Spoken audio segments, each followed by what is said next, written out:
Ma'am, I am so sorry. It appears this credit card has been temporarily suspended. The billing clerk's confused voice echoed through the quiet VIP admissions wing of Lakeside Premier Medical Center in downtown Chicago. This happened just moments after my son's emergency surgery. A terrifying ordeal where he hovered between life and death had finally concluded successfully, allowing me to take my first real breath in hours. The platinum joint card I handed over with trembling hands had become a useless piece of plastic, returning only a harsh error beep when swiped through the terminal. I had been trying to reach my husband, but his phone had been going straight to voicemail since the night before. At that moment, I didn't yet know the truth. While I was facing our son's life-threatening crisis completely alone, shaking with terror, my husband had frozen my credit card and rented a luxury ballroom to toast with champagne alongside his mistress. And he, too, was entirely unaware that 3 days later, the arrogant world in which he believed himself to be the absolute king would completely freeze over with a single phone call, leaving him with nothing. The clock read just past 3 p.m. Listening to the steady breathing of my 16-year-old son, Callum, as he slept in the hospital bed, I let out a profound sigh. The nightmare that had begun the night before was finally starting to subside. Mom, my stomach hurts so bad. Remembering the moment Callum let out that agonizing groan in the early hours of the morning still chilled my blood.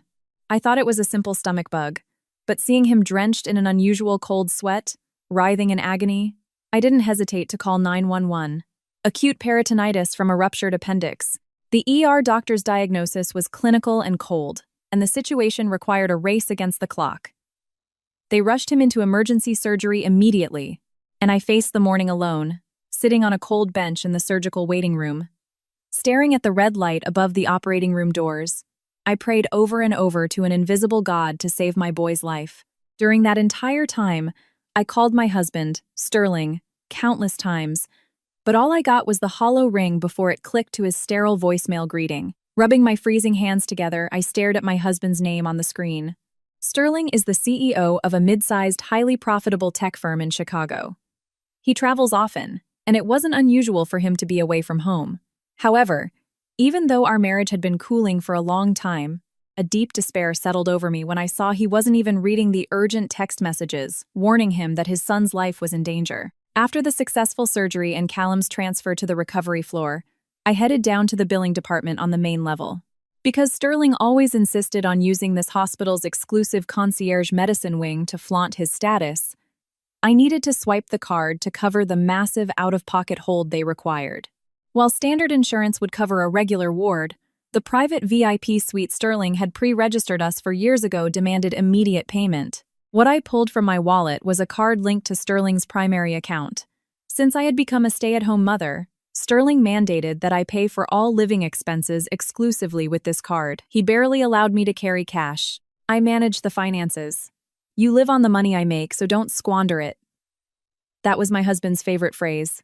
However, when she ran the card, the clerk grimaced uncomfortably. Ma'am, it seems this card is blocked. That can't be. I haven't reached the credit limit. No, it's not the limit. The error code indicates the primary account holder requested a temporary restriction on the authorized user. A request from the primary account holder, meaning Sterling had blocked my card, on purpose. Ma'am, since the card declined, we cannot clear the out-of-pocket hold for the concierge suite or the elite private surgeon your husband requested, the clerk explained apologetically. By federal law, the ER will absolutely stabilize and operate on your son right now to save his life. But once he wakes up, we will have to transfer him to the crowded public recovery ward, and you will be fully responsible for the standard medical bills. A cold sweat ran down my spine. Why would he freeze the card right when our son was admitted to the hospital and I needed immediate liquidity? It was too malicious to be a simple coincidence. I'm so sorry. I'm going to confirm this with my husband. Retreating from the window as if I were fleeing, I felt my face burn with humiliation. I walked out into the hospital's quiet atrium and dialed Sterling's cell phone again. I was met only by the robotic voice indicating the subscriber was unavailable. We had been married for 20 years. Sterling had always been a proud man, but ever since he inherited the company founded by my late father and took the position of CEO, his arrogance knew no bounds. Who do you think puts food on this table? That was his famous catchphrase at home. He treated me like a servant, and he only interacted with Callum to apply crushing pressure on him to be the perfect heir, never showing him an ounce of fatherly love. Even so, I had endured it all desperately to keep the peace. I wanted to protect appearances and shield Callum until he finished high school. Realizing it was impossible to reach my husband, I dialed the direct line to the executive suite at his company. After 3 rings, the person who answered was the executive secretary, Harrison Vance. Harrison was one of the few trustworthy people left at the company from my late father's era. Executive office. How may I help you? Harrison, it's been a while. It's Maeve. Listen. Callum had to be rushed to the ER, and I desperately need to reach Sterling. Is he around? At my words, Harrison hesitated on the other end of the line. Mrs. Maeve. Callum is in the hospital? That's terrible. How is he doing now? The surgery went well, but I can't get a hold of my husband. And for some reason, my credit card has been frozen, so I can't pay the hospital hold. Hearing that, I heard Harrison suck in a sharp breath. The CEO froze your card?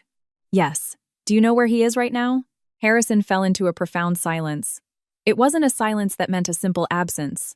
It was a heavy pause that concealed a truth immensely difficult to speak. Ma'am, it pains me greatly to tell you this, Harrison began, lowering his voice as if checking his surroundings. The CEO isn't in the office. This afternoon, he left with Sloan from the sales department. They went to a ballroom at the Grand Astor Hotel. Sloan. That name sounded familiar. She was a 32-year-old employee, young and flashy, who worked at the firm. Rumors that she received special treatment as the CEO's favorite had even reached my ears. A ballroom. Is it a corporate dinner? I asked. No. It's a private party hosted by the CEO. I heard he rented out an entire ballroom at the Grand Astor to celebrate Sloane's birthday. My mind went entirely blank. While my son was writhing in agony, hovering between life and death on an operating table, my husband had rented out a luxury hotel in downtown Chicago to celebrate his young mistress's birthday. And to top it off, he purposefully froze the household expense card so I couldn't move freely. Harrison, could you give me the exact name of the ballroom they are using? I said, my voice so cold and calm it surprised even me. After hanging up, I opened my phone's browser and searched for Sloane's public social media accounts. The first post had just been updated. Best budday of my life. He rented out a ballroom at the Astor just for me. Looks like he cut off his wife's credit card too, lol. Now I know he only loves me. I'll follow him forever. In the photo, the young woman was smiling with a flute of champagne in her hand, clinging tightly to Sterling's arm. Behind them, luxurious decorations and the glittering Chicago skyline at night were visible. The instant I saw that photo, something inside me completely snapped. It wasn't sadness, or even anger. It was the sound of a deep, glacial determination taking form. Standing in the freezing wind outside the hospital entrance, I glared at the screen. If that's how you want to play it, I will show no mercy, I whispered. I started scrolling through my contacts. I was looking for the number of the ultimate trump card my late father had left me, a number I had never used in these 20 years, solely to maintain our family's fragile peace. The sky visible through the window of the hospital room carried the heavy, turbulent gray of a Midwestern winter. Looking at Callum's face as he slept peacefully, connected to an IV, I squeezed my cold hands into fists.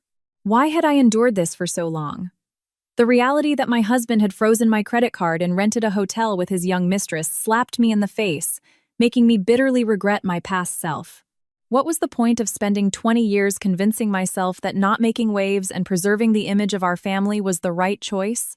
I married Sterling when I was 28 and he was 32. Back then, he was an earnest, low-level engineer at the tech company my father had built from the ground up. He was a slightly awkward man whose honesty seemed to outweigh his ambition, and I was drawn to his work ethic, sweating through unpaid overtime without complaint. I know I'm not worthy of marrying the founder's daughter, but I swear I will make her happy for the rest of my life. I still clearly remembered the image of Sterling, sweating from nerves, bowing his head when he went to ask my father for his blessing. Back then, I believed there was no deceit in his words. The early years of our marriage were genuinely peaceful. When Callum was born and the 3 of us lived in a modest rented apartment in Lakeview, we didn't have much money, but there was never a shortage of smiles. However, everything started to twist 10 years ago. My father, the CEO and founder, died suddenly of a heart attack. Without even time to properly mourn him, the company faced a succession crisis. My father had highly valued Sterling's hard work while he was alive, and the senior executives supported the idea that it was only natural for the founder's son-in-law to take the helm. Thus, at 42, Sterling became the second CEO of my father's company. I suppose this is what they mean when they say money and power change people. Upon sitting in the CEO's chair and gaining access to so much authority and capital, Sterling transformed into an entirely different person. Your father's methods were outdated. From now on, I'm going to scale this company my way. Those were the words Sterling dropped during dinner, when he had been CEO for barely 6 months. At first, I wanted to believe it was just bluster born from the intense pressure. But his attitude grew more arrogant by the day. He systematically pushed out the veteran executives who had supported my father, replacing them in key roles with young sycophants who only told him what he wanted to hear. Sloan was undoubtedly one of them. His attitude toward me at home also turned ice cold. I am out there fighting a war, carrying the livelihoods of hundreds of employees on my back. And what do you do at home all day? If I tried to offer an opinion, Sterling would furrow his brow and look down his nose at me with freezing eyes. He also took control of every single expense. One day, he forced me to transfer all the money in my personal checking account into a joint trust he controlled, handing me that platinum authorized user card in return. A housewife doesn't need cash. Use this card for groceries. The transaction alerts come directly to my phone, so if you waste money, I'll know instantly. It was a life where I felt constantly surveilled. Just for buying slightly more expensive organic fruit at Whole Foods, he would lecture me, demanding to know who I thought gave me the privilege to eat such nice things. I started hesitating even to go to the hair salon, slowly living my life, repressing my own desires. Even so, there were reasons I swallowed the word divorce and kept enduring in silence. One was our son, Callum. Since he was little, he had been a gentle kid, with a somewhat fragile constitution. Sterling was incredibly strict with him, demanding straight A's because he was the heir, but never offered him paternal warmth. If I defied Sterling and divorced him, with his massive economic power and social status, it would be extremely difficult for me to win full custody in a brutal court battle. I wanted to avoid at all costs leaving Callum alone with that ruthless father. Until Callum turned 18 and went to college, I had to be his shield. With that single thought, I silently endured Sterling's verbal violence and psychological abuse.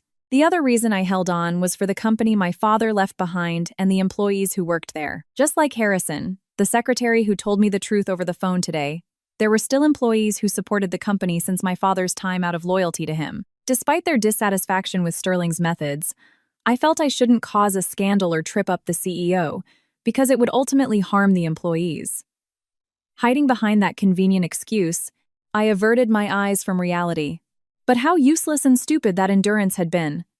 Looking at Callum's pale face as he shifted in bed, I cried silently. When he was writhing in agony in the early hours of the morning, sweating profusely, I didn't even know my credit card was blocked, nor did I realize my husband was in a luxury hotel with his mistress. I was just pleading for desperate help, not knowing what to do.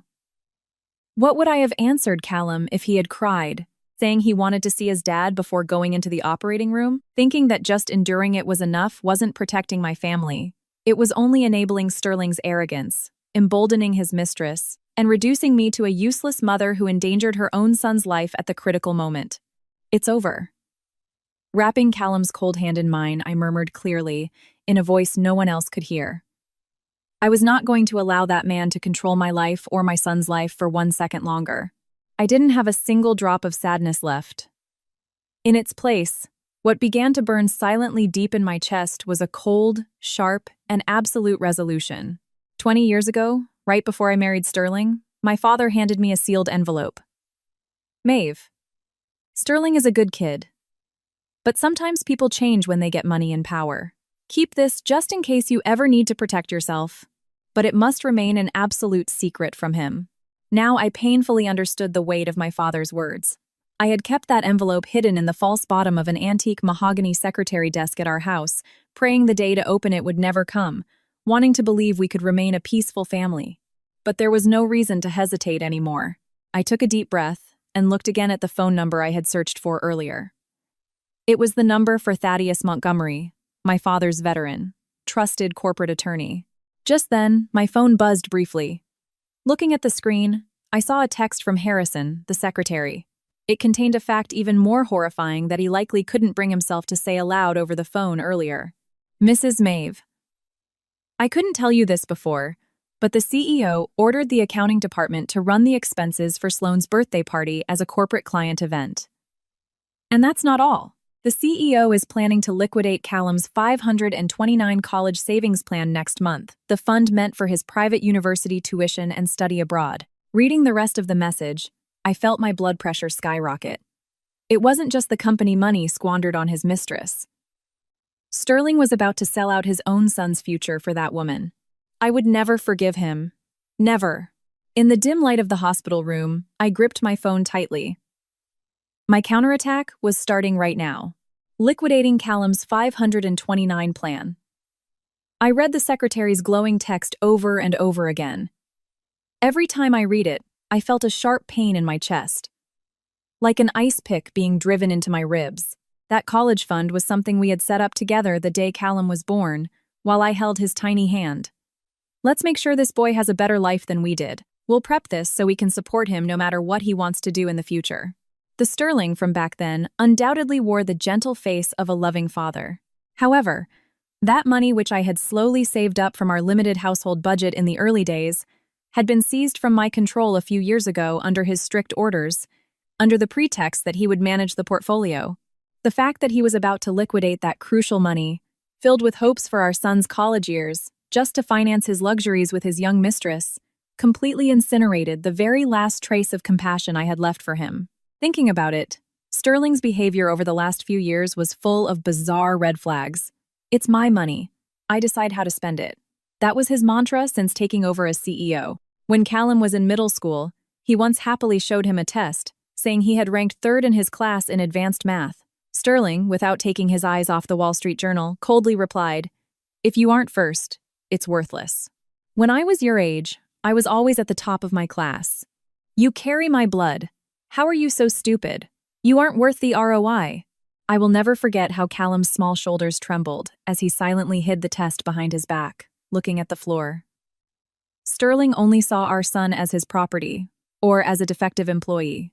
And in the last few months, his behavior had become even more brazen. He frequently disappeared on weekends, claiming he had important golf outings or executive retreats. His suits, upon his return, smelled of a sickly sweet perfume I would never choose. I still remember his freezing glare when I timidly asked about the smell. An ignorant housewife like you wouldn't understand, but when you're the CEO, drinking at high-end spots in the Loop with clients is part of the job. Don't exhaust me with your stupid jealousy. Saying that, he looked at me like I was an insect. Since then, he put a complex passcode on his phone and took it with him even into the bathroom. As I remembered these humiliations in the silence of the room, my phone buzzed again. The caller ID showed Eleanor, Sterling's mother, a haughty woman who valued appearances and her eldest son's prestige above absolutely everything else. "Hello, Maeve. I heard Callum was admitted to the hospital." It was true. In my mother-in-law's voice, there wasn't a hint of the warmth of a grandmother worried about her grandson. It was a cold tone, as if she were annoyed a problem had arisen. Yes. Last night he was writhing in pain and the ambulance took him. He had emergency surgery. What an exaggeration. He's a boy. Calling an ambulance over a simple stomachache.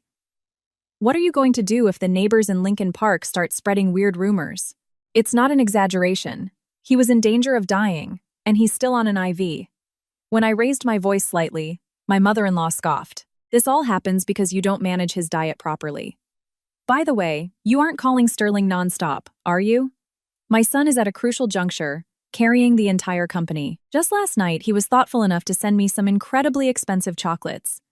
He told me a very competent subordinate of his picked them out a very attentive girl, the exact opposite of you. As his wife, you should manage household issues on your own so you don't get in the way of his work. Hearing about the competent subordinate, a shiver ran down my spine. Did my mother-in-law know about Sloane? Even if they hadn't met in person, it was highly likely Sterling was using her to curry favor with his mother, presenting her as an exceptional employee. My mother-in-law probably never liked that my family was wealthy, and that Sterling had entered the company as the founder's son-in-law.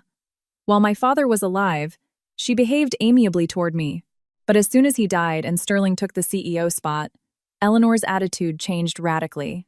Eleanor, Callum is Sterling's son. Furthermore, my credit card was suddenly blocked, and I can't even process the admission or pay the hospital hold. I'm in a terrible bind. Even though I laid out the facts, my mother-in-law's attitude didn't change. That's perfectly normal.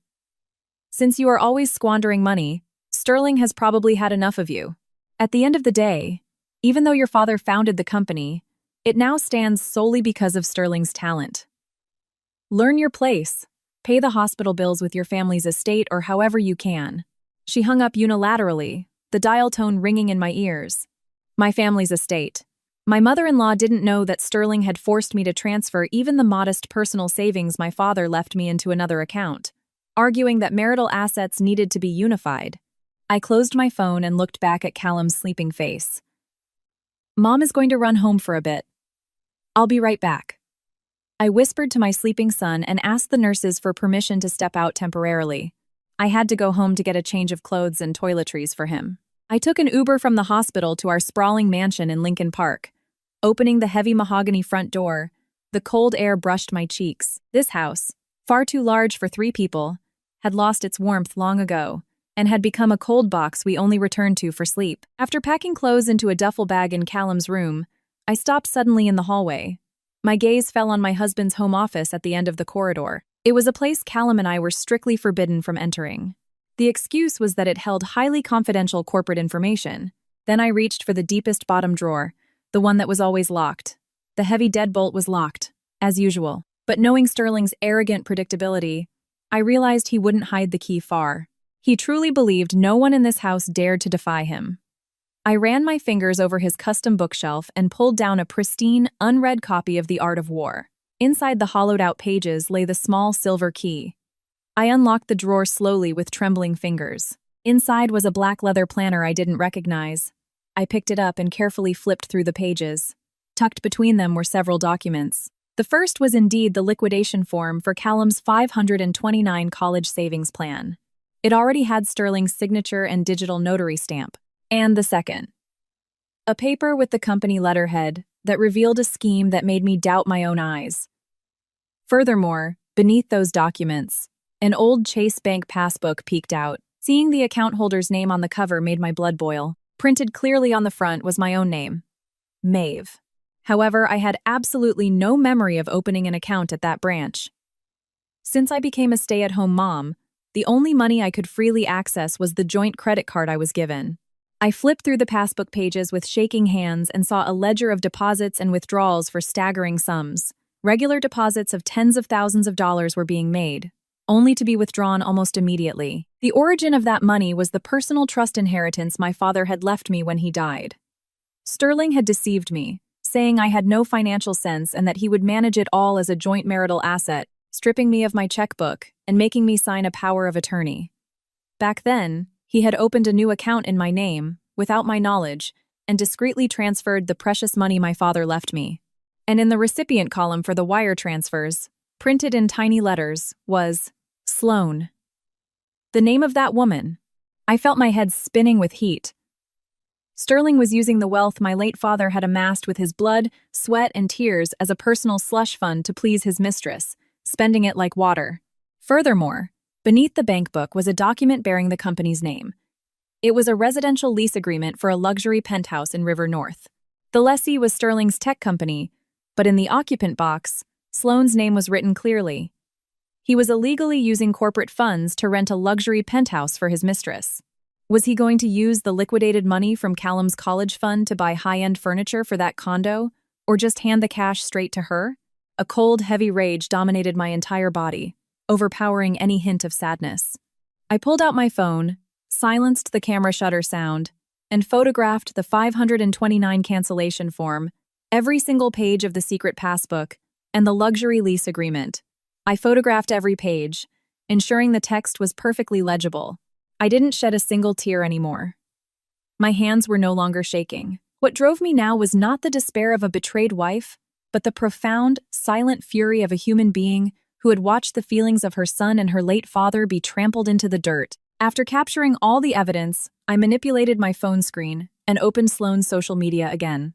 Earlier, I had only seen the most recent post about the birthday party, but as I scrolled back several months through her posts, I found a sea of repulsive vanity and persistent mockery directed at me, the legitimate wife. Looks like the CEO's wife is wearing cheap clothes again and clipping coupons. He was complaining that he can't stand looking at that frumpy housewife's face anymore. To think I'm the real wife now. Omakase in the West Loop tonight with him. He told me he doesn't want to touch that outdated hag with a 10-foot pole. Poor woman, she just leeches his money. We're moving into the luxury penthouse the company pays for soon. Sounds like he has an annoying kid that gets in the way. But since he's a useless expense, he promised me he's kicking him out as soon as he graduates high school. Can't wait to be a real family, just the two of us. Annoying kid. Useless expense. Reading those words, the very last fragment of warmth I held for Sterling shattered into a million pieces. If she laughed at me, I didn't care. If she belittled me for being a stay-at-home mom and called me ignorant, it didn't matter. But Sterling and this woman were mocking Callum, who had hovered between life and death, and who at that very moment was fighting the agony of a surgical wound in a cold hospital bed completely alone. Sterling, who was supposed to be his father, called his son a useless expense in front of his mistress, and promised to throw him out. I will never, ever forgive you. My voice rang cold in the dark, empty study. Just then, my phone vibrated suddenly. The screen displayed the word, husband. I took a deep breath, completely suppressed my emotions, and pressed the answer button. Yes? Where the hell are you? Sterling's authoritative bark pierced my ear the second I answered. Looks like you called Harrison, spouting nonsense. I've told you not to call the office over stupid things when I'm entertaining important clients. The voice of my husband, blatantly lying that his mistress's birthday party was a client meeting, oozed arrogance without the slightest hint of guilt. Without changing my tone at all, I answered calmly. It's not nonsense. Callum was admitted to the ER last night with a ruptured appendix. He had emergency surgery and is still admitted. A little longer and he wouldn't have made it. I called you countless times and you didn't answer once.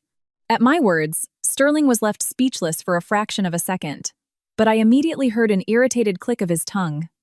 And? The appendix, or whatever? What an exaggeration. You've always been like this. Tell him to man up. I am at a crucial juncture that will decide the fate of this company. Don't bother me at work over a kid's stomachache. My credit card was frozen. I can't pay the hospital hold, I said, sticking to the facts. To which Sterling let out a mocking laugh. Well, obviously. It seemed to me you were wasting money lately, so I taught you a lesson. If you don't have money, sell your jewelry or that vintage Mustang your dead father left you, and pay with that. Listen closely. Tomorrow I'm leaving on a business trip. Handle the discharge paperwork yourself. Understood, I replied briefly, to which Sterling snapped. Let's see if you learn your lesson, and hung up unilaterally. Time with his mistress was more important than his son's life. That was the final answer given to me by the husband I had shared 20 years with. I silently stared at my dark phone screen. Sterling was completely mistaken. He truly believed I was a pathetic woman, without power or money, who had no choice but to cling to him in silence, and that he controlled everything. I returned the inside of the desk drawer to its original state, down to the millimeter. The position of the key, the order of the documents, the placement of the passbook. Everything was left perfect, so Sterling wouldn't notice a thing. All the evidence was safely in my possession. I grabbed the duffel bag with Callum's clothes and left the study. However, I didn't head for the front door. My steps took me to the back of the house. To a quiet sitting room no one usually entered. There sat the antique mahogany secretary desk I had brought from my parents' home. I sat in front of the piece of furniture and silently clasped my hands together. Dad, I'm sorry. I was so obsessed with protecting the image of a family that I was wrong about what I truly needed to protect.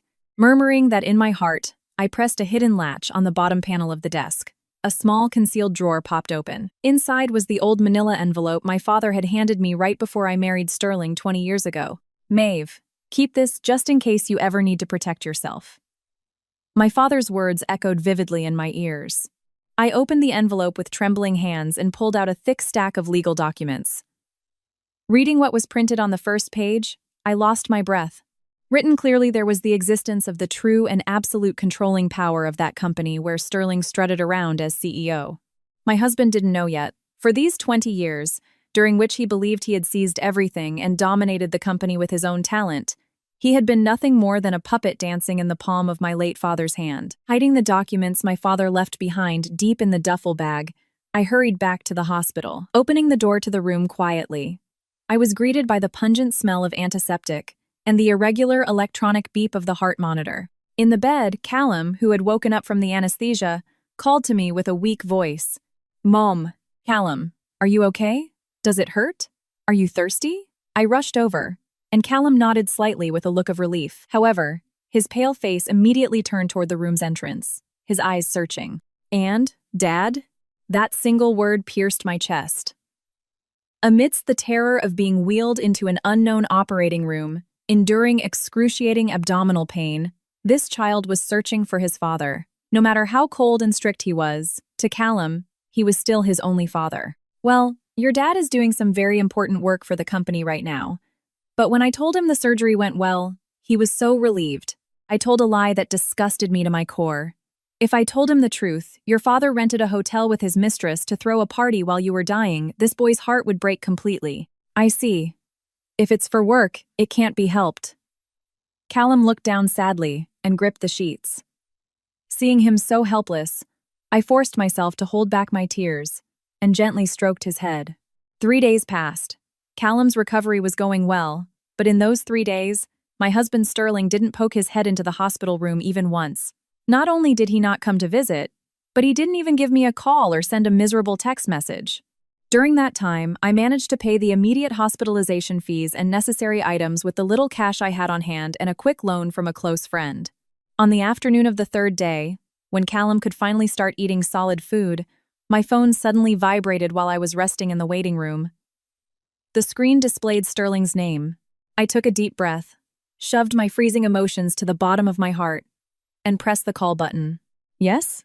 How's it going? Have you cooled off a bit?" The voice on the other end of the line wasn't that of a father worried about his son's health. It was the voice of an arrogant ruler, convinced he had bent his opponent to his will. Sterling had waited for my pleas for help to cease for 3 days so that I, desperate from being unable to pay, would beg him in tears. "What do you mean by cooled off?" I asked calmly, and Sterling scoffed. "Are you still trying to act tough?" I froze the joint card. "It's impossible for a housewife like you to pay the tens of thousands of dollars that private suite costs. I assume by now you've embarrassed yourself at the billing window and realized just how much you need me. I'm flying back from my trip today. Are you ready to apologize yet?" Acting superior by economically cornering his wife while enjoying a luxury trip with his mistress? His unfathomable narcissism gave me vertigo. If it had been the me from 3 days ago, I would have screamed and cried over the phone asking why he was so cold and if he didn't feel any pity for his son. But in the current me, not a trace of that sentiment remained. "Apologize. Exactly. Lately, your attitude toward me leaves a lot to be desired. Who do you think sweats blood every day working for you? If you get on your knees and beg for forgiveness, I might unblock the card right now. Oh, and as compensation for bothering me at work, I'm going to sell that vintage car your dad left you." The profound contempt toward me and my family bled through every word Sterling spoke. He wanted to sell even the car my father left me, surely to spend the cash on his mistress. Beyond the rage, I was starting to feel that this man was simply pathetic. He was completely oblivious to the fact that the ground beneath his feet was already crumbling. "Okay, I'm sorry. It was my fault," I said weakly, faking a tremble in my voice.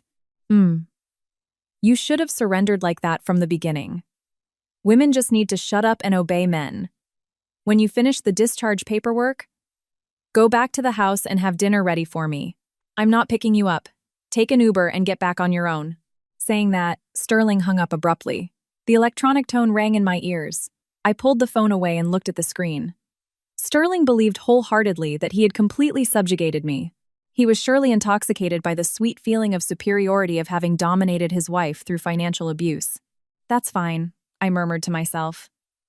I would let him swim a little longer. The more he believed he was king of the world and lowered his guard, the deeper the despair that would assault him later. Right after hanging up, I got another call. It was my mother-in-law. Sterling must have called her immediately to brag. "Hello, Maeve. Sterling told me everything. He said you've been rebelling, ignoring your own wasteful spending. You severely lack awareness of your role as the wife of the eldest son. I'm very sorry, Eleanor. Since your father died, this company is sustained solely and exclusively by Sterling's talent and effort. Stop acting like the founder's privileged daughter and learn to give Sterling the respect he deserves. Making such a scandal and interrupting Sterling's work just because the boy had a little stomachache. You are a failure as a mother. My mother-in-law's words attempted to scrape away my dignity without mercy. In the past, those words would wound me and make me feel like a terrible daughter-in-law, but the current me no longer doubted. I perfectly understood that the appearances and duties she spoke of were nothing more than cursed words meant to control me. Yes, Eleanor. From now on, I will know my place, I replied with a serene voice. This seemed to throw my mother-in-law off a bit. She let out a curt, "As long as you understand," and hung up. Looking out the window of the waiting room, I saw the freezing winter wind shaking the trees outside the hospital. I took a deep breath and remembered the weight of the documents hidden at the bottom of my duffel bag. My true rights over the company my father left me, and the paper trail of illicit funds Sterling had hidden. The preparations for the counterattack were already in place. I opened my phone contacts and tapped a number. After a few rings, a voice answered. Yes, Harrison, I'm sorry to bother you on your day off. The speaker was Sterling's executive secretary, Mr. Vance, who felt a deep gratitude toward my late father. Mrs. Maeve, how is Callum? Luckily, he is recovering well. Harrison, thank you so much for telling me something so important 3 days ago. When I thanked him quietly, Harrison hesitated a moment, then spoke with a low, resolute voice. Ma'am. Actually, aside from what I mentioned the other day, I've found several suspicious financial movements surrounding the CEO and Sloan. I couldn't do anything on my own, and I wanted to consult with you. What a coincidence, Harrison. I also found some things in Sterling's home office. There was silence on the other end. Harrison, could you make some time tomorrow afternoon at the coffee shop near the hospital? There is something I absolutely need you to see, and I want you to meet someone who will be coming with me. At my words, after a brief silence, Harrison responded firmly. Understood. My husband still didn't know. In the moment he laughed at me over the phone, believing he had completely dominated me, the secretary who supposedly supported him for years, and the wife he belittled as totally useless, had begun to move the final piece to bring down his castle of sand. Mrs. Maeve, truly, I am so incredibly sorry. In an old-school artisan coffee shop tucked away on a quiet side street a few blocks from the hospital, where the aroma of dark roast and fresh scones floated in the air, Executive Secretary Harrison Vance bowed his head deeply in the dim light of the booth. At 45, he was an earnest, honest employee who had dedicated himself to the company since the era when my late father was CEO. Harrison, please, raise your head. You have no reason to apologize. When I asked him softly, Harrison looked up with a pained expression. He had deep, dark circles under his eyes. The exhaustion of having to deal with Sterling's tyranny for years was clearly reflected on his fatigued face. Ma'am, the truth is that the CEO's behavior over the last few months has been intolerable. Using corporate expense accounts, he's been wiring massive sums as consulting fees to a dummy design firm linked to Sloan's department. That money is surely vanishing into gifts for her or expenses for their luxury getaways. No matter how much I or the senior board members try to stop him, he always says, "It's money I earned. If you have a complaint, you can hand in your resignation." Harrison's voice trembled. The company my father had raised with his own 2 hands. The profits the employees generated by sweating daily for their families, being squandered to satisfy a young mistress's vanity. I gripped my cold hands tightly in my lap. Harrison, I also have something to show you. I pulled a manila envelope from my bag. It was the stack of photographs I took the other night after sneaking into Sterling's study, which I had printed at a FedEx store. Seeing the photos, Harrison lost his breath. The 529 plan cancellation form, the lease for a luxury Gold Coast condo rented with corporate funds, and the copy of the secret Chase passbook in my name. Sterling transferred the trust inheritance my father left me into a separate account without my permission, and from there, he's been wiring money to Sloan's account almost every month. And now he's trying to liquidate the 529 plan meant for Callum's future just to pay for that penthouse. When I laid out the facts, Harrison covered his face with both hands, shaking with rage. It's unforgivable. To trample the wife the founder loved so much, and his own son, in this manner. Has the CEO, lost his humanity? Seeing the normally placid Harrison express his outrage out loud made my chest grow warm. I wasn't alone. The bonds my father left behind were still alive in this world. Just thinking that, I felt as if a small flame ignited in my frozen heart. At that moment, the bell on the coffee shop door chimed lightly. The man who walked in was an older gentleman dressed in a bespoke charcoal gray suit.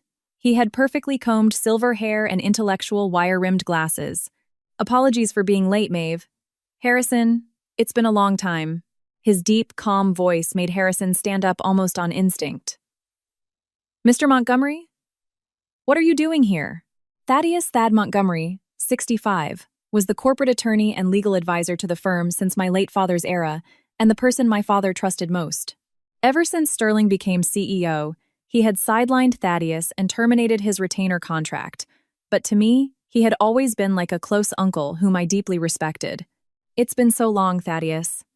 Thank you so much for coming on such short notice. If Maeve calls, I drop everything and come.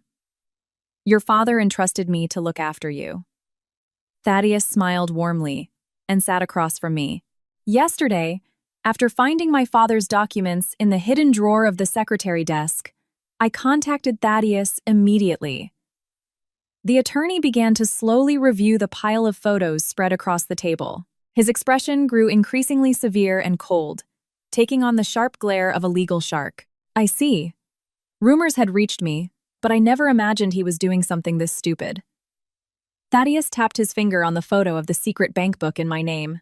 "Opening an account in your name without your consent and transferring trust assets without permission constitutes clear wire fraud, identity theft, and breach of fiduciary duty. Even between spouses, seizing separate inherited assets is highly illegal."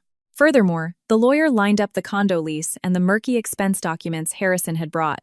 And Harrison, using corporate funds to benefit a mistress, carries an extremely high probability of constituting corporate embezzlement and a severe breach of fiduciary duty to the shareholders. He is abusing his position as CEO to intentionally defraud the company.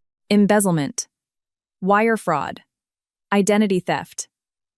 Heavy legal terms lined up on the small table. Everything Sterling had arrogantly flaunted, saying, "It's my money, my company," actually amounted to federal crimes. "Maeve, what do you want to do?" Thaddeus looked at me intently through his glasses. "We can corner Sterling legally, but that also means turning Callum's father into a felon. Are you prepared for that?" Callum's father. At those words, the image of my son searching for his dad with a pale face in the hospital flashed through my mind for a second. If Sterling was arrested, it could leave an indelible scar on Callum's heart.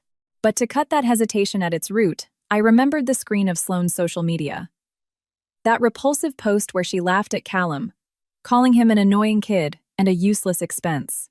"I am prepared." I raised my face and met Thaddeus's gaze firmly. "I will tell Callum everything myself, and I will protect him my entire life. But I cannot allow that man to continue doing whatever he pleases with my father's company and the lives of the employees. I want to strip him of absolutely everything." At my words, Thaddeus nodded silently once. Harrison also gave a deep bow. "I will fight alongside you until the very end, out of loyalty to the founder." "Well said. You are the founder's true daughter." Thaddeus smiled in satisfaction, unlatched his black leather briefcase, and pulled out a thick folder. "You see, Maeve, we might not even need to resort to the police or the courts to strip Sterling of his power." What the lawyer placed on the table was an old document titled Shareholder Registry. Sterling believes he completely dominates the company as CEO, but he makes one fatal error. Seeing my confused expression, Thaddeus revealed it in a low voice. "The last will and testament and the stock transfer agreement your father entrusted to me right before he died. Sterling still doesn't know who the true majority shareholder of this company is." The instant I understood the meaning of those words, my heart began to pound. My husband still didn't know. The throne he believed he had won with his own two hands was already in my possession. Under the dim light of the coffee shop, Thaddeus made it clear. Looking at the numbers written on the cap table, I doubted my own eyes. In that company my father founded, the name of the principal shareholder, who held 60% an absolute controlling majority of the voting shares, wasn't Sterling. It was Maeve. Me. Thaddeus. What does this mean? Sterling always said the company was his. And practically speaking, he holds all decision-making power as CEO. Your father valued Sterling's work, but he secretly feared the arrogance and coldness he hid. That is why he left an infallible firewall so Sterling could never truly seize the company after his death. According to Thaddeus, my father drafted a strict trust wherein the shares passed to a holding company exclusively in my name. Sterling assumed he controlled them upon becoming CEO, thanks to a broad general power of attorney, proxy he tricked me into signing, and his sheer arrogance prevented him from ever auditing the corporate registry in all these years. Sterling knows the shares are in a family trust under your name, but he assumes he has absolute voting control at shareholder meetings. He has been using that irrevocable proxy he made you sign 15 years ago, acting as if he were the true owner. But the legal reality is different, Maeve. That proxy includes an immediate revocation clause in the event of severe financial mismanagement against your father's estate.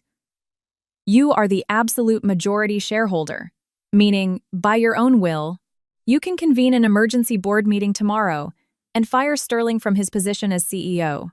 Fire him. I lost my breath at the weight of that word. No matter how much Sterling bragged, no matter how much money he gave his mistress, if I wanted to, I could rip the CEO chair out from under him tomorrow. My father had left me the ultimate weapon to protect myself if Sterling ever abused me. Dad. I felt heat in my chest and my vision blurred slightly. For 20 years, while I made myself small to avoid making waves, Dad had been watching over me from the drawer of that antique desk, waiting for the day I would stand up. Ma'am, there is something else I need you to hear.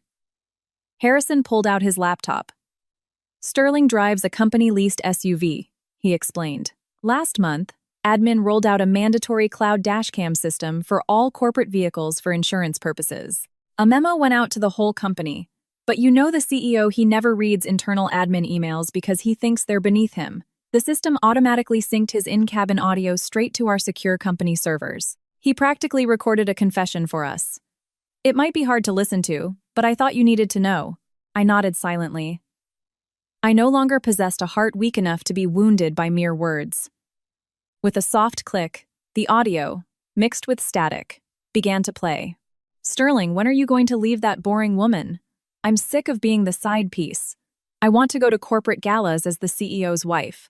The sickeningly sweet, whiny voice of the young Sloane. Sterling's reply was in a sycophantic, fawning voice he would never use at home.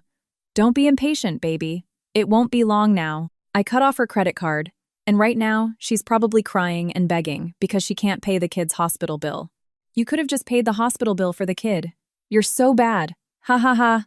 With how useless that brat is, he barely seems like my son. As soon as he gets discharged, I'm kicking him out of the house. Paying for an expensive private college is throwing money down the drain. Let him go to community college if he passes. Or he can get a job as a waiter and figure his own life out. Hearing that, my hand gripped the edge of the table unconsciously. I squeezed so hard my knuckles turned white. Using the excuse that Maeve has no financial sense and doesn't know how to run a household, I'm going to make her sign a postnuptial settlement agreement without giving her a single cent in alimony, and I'll sell her parents' house to fund our new life. Since she's just an ignorant housewife, when I dump her, she'll have no choice but to live miserably working a cash register at Target. Ha ha ha! The audio cut off along with his wretched laughter.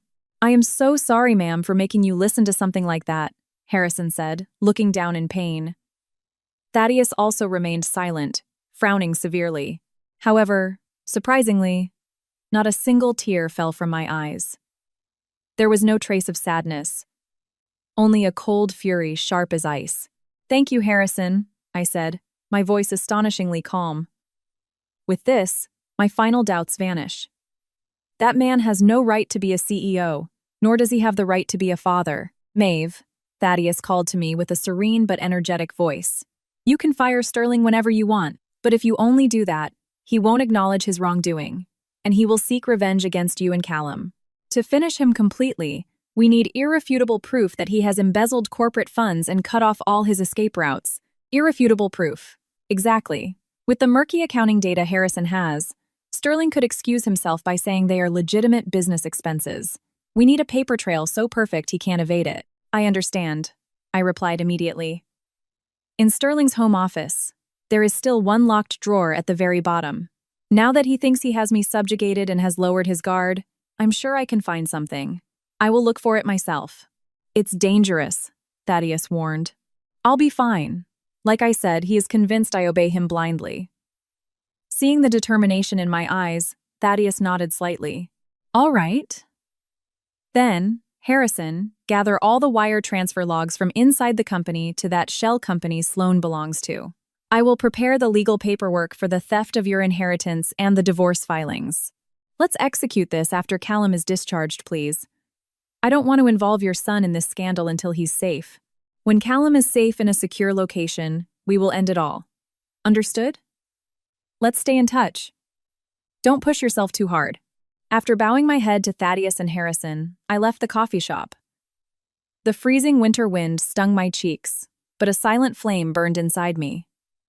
On the way to the hospital, I opened my phone screen. There was a short text from Sterling from a few hours ago. I'll drop by the house for a minute tomorrow night. I'm leaving some documents on the dining room table for you to sign before I get back from my trip. Make sure you sign them. That will be your last job. Documents. I already knew exactly what that meant. Sterling had finally entered the final phase to dispose of me. Very well. I will do as you wish. I turned off the screen and quickened my pace toward the hospital. The husband who, blinded by his mistress, was going to throw me away like trash. I had to stay standing until I saw the look on his face when he was pushed into the depths of despair in the finale of the perfect script he himself had written. In the center of the cold marble dining table in our empty Lincoln Park house sat a solitary white envelope, placed as if mocking me. Returning from the hospital, I stood in front of the envelope without even taking off my coat. There was nothing written on the outside. But from Sterling's text, I knew what it was. I pulled out the contents with freezing fingers. It was a legal document you could get at any law firm or courthouse. A marital settlement agreement. In the husband's signature line, Sterling had already signed his name in neat handwriting, and below it was another printed page titled Property Settlement Waiver. Reading the text, I almost let out a dry laugh at how utterly selfish it was. The wife shall not claim any type of spousal support or alimony from the husband. All assets acquired during the marriage, including the primary residence and savings accounts, shall become the sole property of the husband. The wife completely waives her right to all marital property. The wife shall retain physical custody of the eldest son, Callum. The husband will pay child support of $400 a month. Furthermore, the wife must remove all her belongings and vacate the current residence the day the eldest son is discharged from the hospital. To think you could reach this level of cruelty, my murmur echoed in the silent room. Not an ounce of gratitude toward the woman who had walked beside him for 20 years. He just wanted to throw me away like trash, leaving me on the street without a dime, specifically stating he wouldn't even pay decent child support for his own son, despite paying for a luxury Gold Coast penthouse for his mistress with company money. Click. The heavy front door sounded. The footsteps of leather dress shoes approached down the hall, and the living room door swung open abruptly. He was back. There stood Sterling, his expensive, bespoke suit disheveled and his face flush. As soon as he walked in, the pungent smell of whiskey mixed with a sickly sweet women's perfume hit me. He had surely just come from drinking with Sloan. Did you look at the papers on the table? Sterling dropped onto the sofa without making eye contact, loosening his tie aggressively. I saw them. Are you serious? I asked with a calm voice, to which Sterling looked at me disdainfully as if I were garbage. Of course I'm serious. That's what it says. I've reached the limit of my patience with a useless, ignorant housewife like you. As a CEO, I fight a war every day, burning through my nerves. I need a more competent woman by my side to comfort me, not you. A competent woman to comfort him. Sterling truly believed the young mistress who dedicated herself to siphoning corporate funds was that woman. What are you going to do about Callum? He's still in high school. We have to pay for college. You intend to pass off $400 a month in child support? I said, holding the agreement. Don't bother taking me to court for a bigger cut, Sterling scoffed, seeing my eyes dart to the pathetic figure. For the last 2 years, I've structured my compensation to take a nominal $1 base salary. All my bonuses are tied up in offshore trusts, shell companies, and stock options you can't touch. Look at my W-2s on paper. I'm virtually broke. Good luck convincing a judge to give you more than $400 based on my taxable income. This house includes equity from the inheritance my father left me. And you're telling me to waive everything and leave? At my words, Sterling's face changed color, and rage flared in his eyes. Are you still on that? Your father's company only scaled this big because I am the CEO. With that old man's methods, it would have gone bankrupt years ago. This is an empire I built with my talent and sweat. I am not giving you a single cent. Sterling stood up and yelled at me. Listen well. My mother also told me she's sick of a miserable daughter-in-law like you. She told me, hurry up and find a good wife. You have no one on your side in this house anymore. Just sign those damn papers. So my mother-in-law supported this divorce too. Surely Sterling had lied to her, saying I squandered money, and had dropped hints about the existence of a young, competent woman. Knowing Eleanor, who only cares about appearances and her precious eldest son, I'm sure she was thrilled to kick me out. Sterling pulled an expensive Montblanc fountain pen from his pocket and threw it roughly onto the table. It made a cold, metallic clatter. Callum gets discharged the day after tomorrow, right? Have your bags packed and get out by then. I'm leaving on another trip tomorrow morning, so we won't have to see each other's faces. If there is a single thing belonging to you or the kid left in this house when I get back, I'm throwing it all in the dumpster. I slowly picked up the fountain pen. My hands weren't shaking. No tears of sadness fell. I only felt a profound pity for the arrogant, pathetic man standing in front of me. All right, I will do as you say, I replied in a voice entirely devoid of emotion, and signed my name on the wife's signature line of the settlement agreement. I pulled out my ID, quickly made a copy on the home printer, and signed the addendum as well, all without hesitating for a second. You should have acted like this from the beginning. Sterling smiled with satisfaction and snatched the signed documents from my hands. He wore a repulsive smirk, convinced he had won completely, and sunk me into misery. Start packing already. I'm going to take a shower and go to sleep. I have an early flight tomorrow. Saying that, Sterling left the living room and headed for the master bathroom. Shortly after, the sound of the shower running echoed through the house. I let out a cold sigh in the empty room. Sterling believed that if he filed this divorce, he could start a new life with his mistress starting tomorrow. But those papers would never be processed in court. Because before that happened, he would lose his CEO title, his social credit, and absolutely everything else. I turned around and looked at the suit jacket Sterling had tossed onto the sofa. The shower water was still running. He would be in there for at least 10 minutes. Fortunately, I didn't need to risk digging through his jacket pockets while the shower water ran. Right after finding the key in the hollowed-out book 3 days ago, I had quietly driven to a local locksmith and made a secret duplicate. I pulled my copy from my pocket and slid it smoothly into the lock. Click. The heavy drawer slid open toward me. There rested the terrible truth Sterling needed to hide. My husband still didn't know. In that moment, while he showered savoring his victory, I had just acquired the final card to push him straight into hell. Only the sound of the shower echoed in the silent house. In the dim light of the study, holding my breath, I slowly opened the bottom drawer to its fullest extension. The scrape of the wood seemed incredibly loud in the night. My heart was beating at 1,000 miles an hour, but my hands didn't shake. Tucked away in the very back was a thick black leather binder and a small USB flash drive. First, I pulled out the binder and flipped through the pages. What I found was a copy of the corporate LLC registration for a dummy design firm, along with a stack of invoices issued under that company's name. The line items on the invoices were for expenses like new project consulting or web redesign costs, totaling tens of thousands of dollars almost every single month. And all the documents bore Sterling's signature as authorizing CEO. Looking at the section for the registered agent on the LLC paperwork, I couldn't help but let out a cold smile. Managing Director. Sloan. Just as Harrison had said, Sterling had his mistress set up a shell company and was siphoning funds through fake invoicing.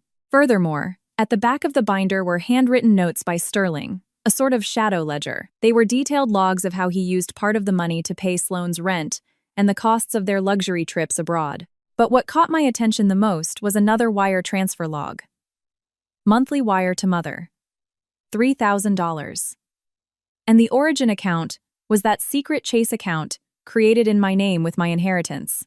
Eleanor, my mother-in-law, insulted me constantly, saying we were struggling financially because of me, while behind my back she was receiving money from my father's estate, as if it were a little allowance from her brilliant son. Just how far did they plan to insult my family? Biting my lip hard in sheer rage, I photographed all the documents with my phone. Then, I booted up my laptop and plugged in Sterling's USB drive. Inside were Excel spreadsheets containing all the data for the fraudulent billing. I began copying all the files onto my own flash drive. The progress bar crept forward slowly. Suddenly, the sound of the shower stopped. A cold sweat ran down my spine. Sterling was about to come out. On the screen, 10 seconds remained for the transfer to finish. I heard the bathroom door open and the sound of his slippers approaching down the hallway. 5 seconds. 4. 3. Copy complete. I yanked the USB drive out and snapped the laptop shut. I shoved the binder back, locked the drawer, pulled out my duplicate key, and sprinted silently back to the living room. I made it just a second before Sterling walked in wearing a bathrobe, violently towel-drying his hair. "Hey, how long are you going to stay up?" "I told you to pack your bags." I was standing next to the sofa and turned around calmly, as if nothing had happened. "Yes. I just started gathering things. I'm leaving on my trip tomorrow. By the time I get back, erase all trace of your existence from this house. Don't leave a single thing behind." Sterling grabbed a bottle of water and disappeared into the master bedroom. I let out the breath I had been holding. The phone and the USB drive in my hand guaranteed my absolute victory. The next morning, Sterling left the house with a large suitcase, using the excuse of a business trip, which was in reality a luxury getaway with his mistress. "Goodbye, and don't ever show your face to me again," he said with his back to me as he put on his shoes. Seeing that back, I no longer felt even a sliver of affection. As soon as Sterling left, I went into motion. I called a moving company recommended by Thaddeus and moved all my belongings, Callum's things, and my family mementos to a nice, modest apartment I had rented in Evanston. I left intact all the expensive furniture Sterling had bought. The empty house looked like the perfect symbol of our 20 years of dead marriage. That afternoon, I went to pick up Callum from the hospital. Seeing me, he broke into a relieved smile. "Mom, thanks for coming to get me. And, Dad is on a business trip." I sat next to him and gently took his hand. "Callum, Mom can't live with Dad anymore." Callum's eyes widened for a moment in surprise, but his response wasn't one of sadness or confusion. "I see. I kind of knew." He nodded silently and squeezed my hand. "Mom, you've been putting up with everything all this time for me, haven't you? The other night, I woke up and you were crying, holding my hand and apologizing. I heard it all. I was always scared of Dad yelling at me, but it made me sadder to see that you never smiled at home. So I think this is good. Let's start over. Just the two of us." My 16-year-old son was much more mature than I thought. I cried, unable to hold back the tears, mixing my regret for having made him give up on his father's love with profound gratitude for his kindness. Thank you so much." After getting Callum settled in the new apartment, I called Harrison. "Harrison, I have all the evidence." When I told him the contents of the data I had secured the night before, I heard him suck in a breath. "You actually got it, ma'am. With this, it's airtight. Mr. Montgomery also told me the legal filings are complete. We can completely corner CEO Sterling and Sloan. The final assault is tomorrow night, right?" I confirmed in a low voice. Tomorrow night was the company's 30th anniversary gala. Normally, I would attend as the CEO's wife, but Sterling had excluded me, telling me to fake being sick so he could bring Sloan in my place as his exceptional employee. Sterling believed he had kicked me out of the house and hidden all evidence of his crimes. He was surely waiting eagerly for the moment to be the center of attention in front of hundreds of employees and clients as the absolute ruler. "Harrison, I'm counting on you for tomorrow night." "Yes, Mrs. Maeve. We will take back the company the founder left us." I hung up the phone and looked out at the city at dusk from the window of my new apartment. The sky was painted fiery red, and the night began to fall silently. At that exact moment, on the top floor of a luxury hotel, Sterling and Sloan were toasting with champagne. They didn't yet know that the next day, in front of hundreds of people, the sandcastle they had built would crumble without a trace with a single document. The main ballroom of the Grand Astor, one of the most prestigious hotels in Chicago. Hundreds of guests were gathered beneath a massive crystal chandelier that sparkled on the ceiling. The pleasant sound of clinking glasses and laughter filled the room. It was the night of the 30th anniversary gala for the tech firm my late father founded and my husband inherited. "CEO Sterling, congratulations tonight.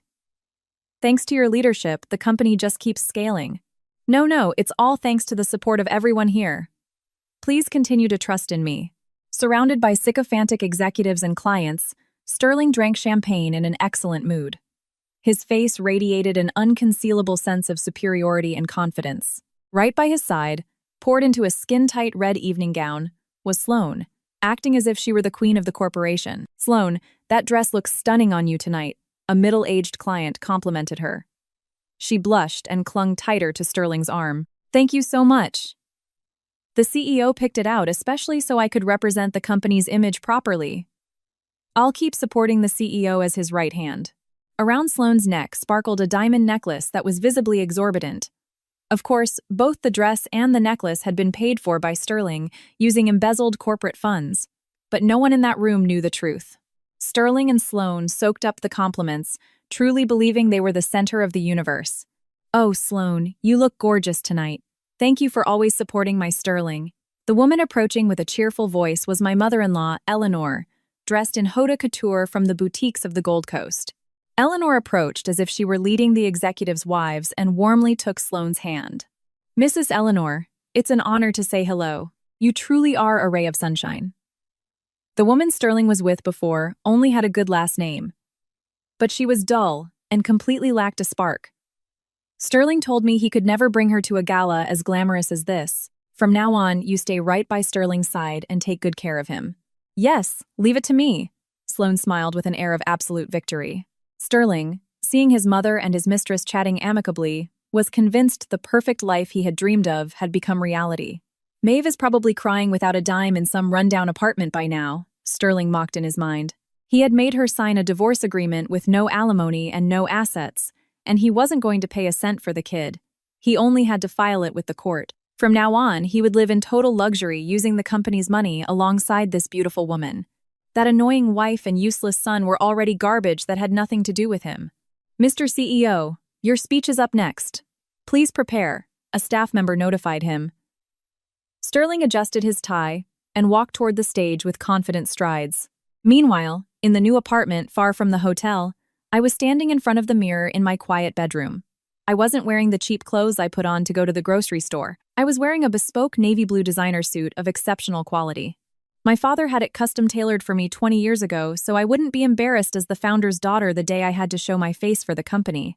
It had been ages since I put it on, but surprisingly, it fit perfectly. "Mom." Callum peeked into the hallway. Seeing me, he looked surprised for a moment, then smiled. "You look incredible. You don't even look like you." "Haha, thanks. It's a very important suit your grandfather left me." I feel like he's pushing me forward from behind. Callum gently took my hands. "Be careful out there. I'll be waiting here." "Yes. I'll finish up quickly and come right back. We're having pot roast tonight, so just wait a little bit." Powered by the warmth of my son's hands, I grabbed my leather tote bag. Inside was the shareholder registry, the termination notice prepared by Thaddeus, and the USB drive containing the data of Sterling's fraud. I got into an Uber Black and watched the neon lights flash by the window. I wasn't afraid. I only possessed a glacial determination to take back everything those parasites had stolen from my father's company. For 20 years, I endured humiliations, insults, and contempt to keep the peace. But they confused my patience with weakness and took everything from me, trying to throw me in the trash. I would not forgive them anymore. The car pulled up to the entrance of the luxury hotel. I walked silently through the freezing night wind, my heels clicking sharply against the marble floor of the lobby. Clack, clack, clack. That sound was the ticking clock announcing Sterling's end. Inside the ballroom, Sterling held the microphone on the stage bathed in spotlights. "Thank you all so much for gathering here tonight. That our company has reached its 30th anniversary is solely and exclusively thanks to all of you." The audience was silent, listening intently to the speech. Sterling was about to announce Sloane's appointment as the director of a new subsidiary, a blatant excuse to siphon even more funds. Sloane waited on the side of the stage, her chest puffed out with pride. "Our company is about to advance to a new level. And as a first step, tonight I have a very important announcement to make." Just then, Harrison, the executive secretary, walked briskly onto the stage and whispered something in Sterling's ear. "Don't bother me right now," Sterling growled angrily. But Harrison, impassive, shoved a piece of paper right in front of his face. What the hell is this? The blood drained from Sterling's face. His trembling voice echoed through the microphone, and an uncomfortable silence fell over the room. Sterling still didn't know that the useless wife he thought he had completely eliminated was approaching like the Grim Reaper herself to take everything away. The paper Harrison had shoved in front of him read, "Notice of emergency shareholder meeting and immediate termination of the chief executive officer." These were impossible words for Sterling. "Harrison, have you lost your mind? Do you think you're going to get away with this joke?" Just as Sterling, red with rage, was about to throw the paper on the floor, the heavy wooden double doors at the back of the ballroom swung wide open. Hundreds of guests turned in unison. There I stood, dressed in my navy blue suit. By my side was the veteran attorney Thaddeus Montgomery, whom many of the oldest employees still deeply respected. I began walking straight toward the stage. Clack, clack, clack. Isn't that the founder's daughter? And she's with Mr. Montgomery. What's going on? Whispers of shock began rippling through the senior executives. My appearance surely reminded them of my late father. The crowd parted to the left and right, leaving an open aisle for me. The person who stepped into my path was Sloane in her loud red dress. "Excuse me, do you know where you are?" she scoffed, looking me up and down. "Sterling told me he made you sign the divorce papers and kicked you out of the house. If you came to beg for alimony at a gala like this, you are truly pathetic, ma'am." Her shrill voice echoed through the quiet room. Behind her came my mother-in-law, Eleanor, walking hurriedly. "Maeve, what is the meaning of this?" Eleanor gripped her clutch and glared at me furiously. "This is my eldest son's grand stage. It is no place for an incapable, wasteful woman like you. Leave this instant. Security, escort this woman out." My mother-in-law's words froze the room. The fact that the CEO's wife had been kicked out and was about to be divorced was laid bare in front of all the guests. Anyone else would have died of humiliation in a situation like this. On the stage, Sterling yelled, "Exactly! Get that crazy woman out of here!" The hotel manager angrily signaled his security team to intervene and remove me, but Thaddeus smoothly stepped forward and produced a legally binding document. "I have an emergency injunction signed by a Cook County judge," Thaddeus declared, his voice echoing with authority. "Sterling is legally barred from representing this company as of 5:00 p.m. today.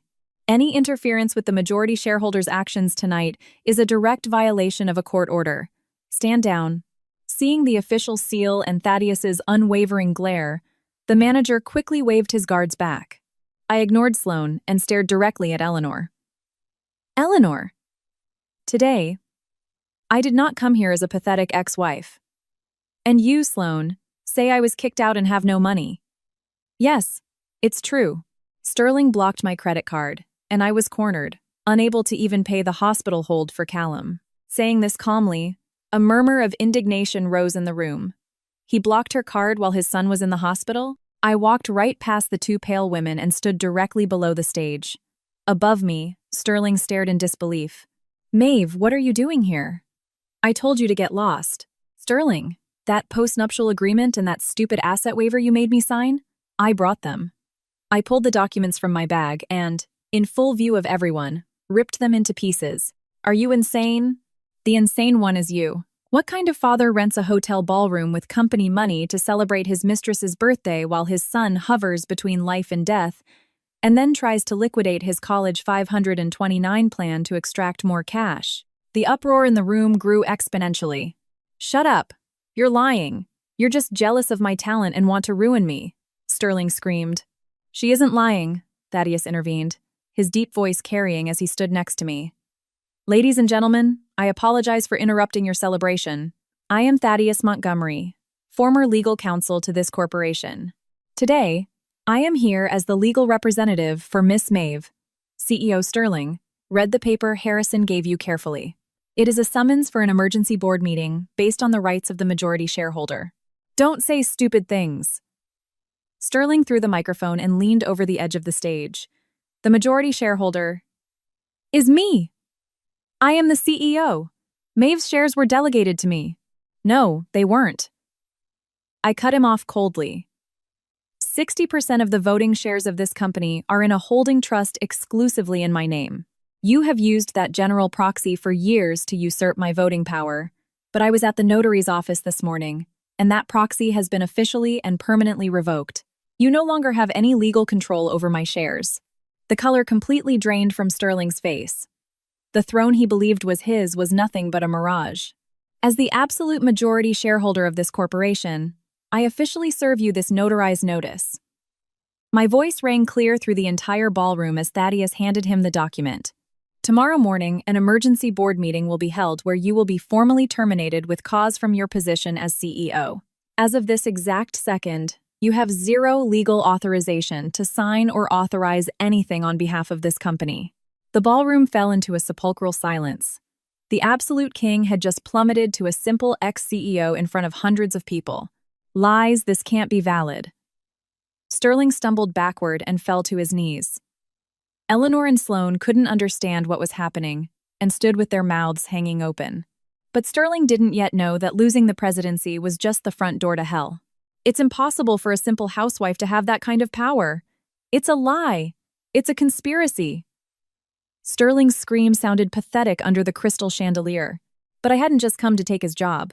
Please, direct your attention here, Thaddeus requested, making a signal. Harrison, standing at the A.V. booth in the back, pressed a key on a laptop, and the massive projector screen behind the stage lit up.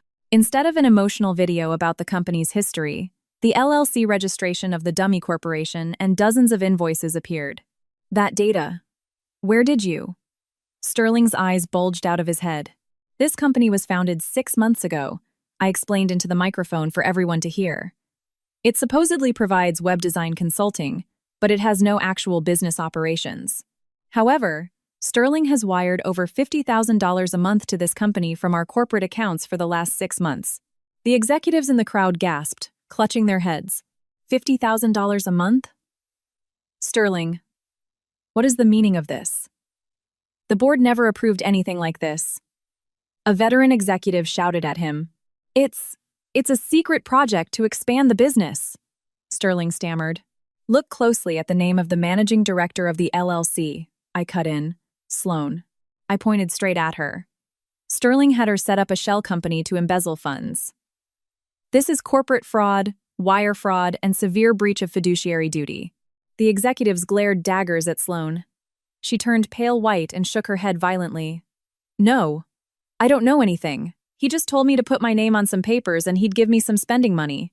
He tricked me. The mistress, who, just moments ago, boasted of being his right hand, betrayed him in a split second to save her own skin. Sterling lunged toward her, screaming, but as Sloane backed away, she tripped and fell to the floor in her red dress. No one helped her up.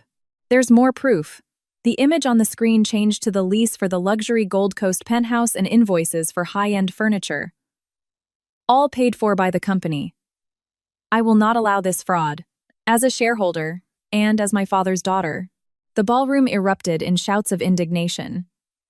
You demanded we cut operational costs for this? We are cutting ties with this firm immediately, clients began shouting. In the midst of the chaos, only my mother-in-law remained oblivious. Wait a minute, Sterling is the CEO. What does it matter if he uses a little bit of the company's money? And you, Maeve, you talk a big game, but you lived entirely off my Sterling's money. That stupidity was the straw that broke the camel's back. Eleanor, let's talk about that. Then, on the screen appeared the copy of the secret Chase Bank passbook. This is the account Sterling opened in my name without my knowledge to hide the inheritance my father left me. Look at the wire transfers. The statements clearly showed monthly transfers of $3,000 to an account under Eleanor's name. My mother-in-law's face went entirely blank. Eleanor, you always insulted me, calling me a spendthrift, while bragging that your brilliant son gave you a hefty monthly allowance. But that money didn't come from Sterling's salary. All that money you used for fancy lunches and haute couture was the inheritance of my late father, the man you despised so much. What? Eleanor stood slack-jawed, staring at the screen and then at Sterling. Sterling, is this true? Shut up! Sterling screamed at his mother in full-blown panic. You were begging me for money for cruises all the time. My official salary couldn't cover it. Yes, it's her father's money, but it was in my house, so I do whatever the hell I want with it. Hearing that, Eleanor's strings were cut like a marionette, and she collapsed into a chair. Her pride as the mother of the brilliant eldest son was shattered into dust. Living off the money of her hated daughter-in-law's family was the worst humiliation imaginable for her. With this, everything is clear, I said firmly. Sterling, you aren't just losing the CEO title. You are facing federal criminal charges for embezzlement, wire fraud, and identity theft. And you, Sloan, as a co-conspirator, will have to face the legal consequences as well. Sloan burst into tears and tried to run for the exit, but the executives blocked her path. Sterling was kneeling on the stage, his gaze lost in the void. His entire master plan had been blown to pieces in a single day in front of hundreds of people. Maeve. Wait. Sterling reached a trembling hand out to me. I'm sorry. I'll pay the money back little by little. Please, don't call the police. We've been married for 20 years. Callum will suffer if his dad goes to federal prison. Trying to appeal to my emotions using his son at this stage was pathetic beyond words. Don't you dare speak Callum's name with that filthy mouth. Sterling flinched. While Callum was writhing in agony, you were drinking wine in a hotel. I prayed alone in a hospital hallway for him to live. That night, to me, you ceased to exist. Sterling let out a scream of pure despair and pounded his fists against the stage. No one felt an ounce of pity for him. Seeing that I wasn't going to help him, he looked for his mother. Mom, help me! Sell the property upstate and pay my debts. I'm your heir. But Eleanor, trembling, pushed him away. Don't touch me. Don't you even think about it. I am not selling my land because of you. You spend your money on a tramp and ask me to pay? You are shameless. I want absolutely nothing to do with you. Eleanor disowned him right then and there. Sterling froze in terror. He had no one on his side. Everyone had only clustered around him for his money. At that moment, Harrison came running down the aisle from the AV booth with his phone in his hand. He looked pale. Sterling looked up, hoping for some miraculous salvation. But it was his death sentence. CEO Sterling, the head of accounting, just called. Harrison announced into the microphone, his voice trembling with a mix of shock and pity. The accounts for Sloan's LLC were completely empty today at 3:00 p.m. But that's not all. The bank's automated fraud alert system just flagged that $2 million wire to Dubai as suspected international money laundering. They immediately froze all corporate and shell accounts. Because you acted in bad faith and violated the loan's strict covenants, the bank's legal team is preparing to seize your personal assets tomorrow morning, and the FBI has already been notified of the wire fraud. $2 million. The entire ballroom sucked in a collective breath. Sterling jumped up. $2 million? I never signed for that. Yes, you did, Mr. Sterling, Harrison said coldly. To bypass board approval, you used Miss Maeve's proxy to put your personal assets and the family estate as the sole guarantor for the corporate loan given to Sloan's LLC. But because Miss Maeve revoked that proxy, and because you acted in bad faith hiding financial information from the bank, the legal and financial liability for that $2 million falls exclusively on you personally. Sterling turned the color of a sheet and lunged at Sloan. Sloan, what the hell did you do with the $2 million? You told me it was the deposit for a new commercial office. Sloan was looking unhinged, typing desperately on her phone. No, I didn't steal anything. It was my boyfriend. The crypto investor I'm dating. He told me if I put the $2 million into his crypto fund, we'd double it in a month and move to Dubai together. I wired it to him today, but he blocked my number. He deleted his WhatsApp.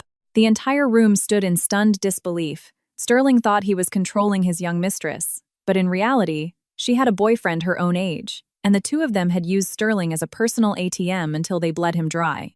You tricked me? I personally guaranteed $2 million for you? Get off me, you gross old man! I'm a victim too! The pathetic brawl made the guests look away in absolute disgust. Silence! Thaddeus's authoritative voice cut through the air. Sloan, whether you were conned or not is a matter you can explain to the FBI. You will face multi-million-dollar civil suits. And you, Sterling, as the guarantor, you personally owe $2 million. The bank will seize all your personal accounts, assets, and properties tomorrow. You are fired today, for cause, with zero severance, and you will have to repay every cent you embezzled. Fired for cause. $0. Repaying stolen funds. And $2 million in debt. Sterling broke down sobbing on the stage like a child. The man who just yesterday mocked me and told me to live on the streets was today a multi-million-dollar debtor about to be arrested, without a job, without a family, and without a dime. Security. Remove these people from the premises. They are ruining the gala.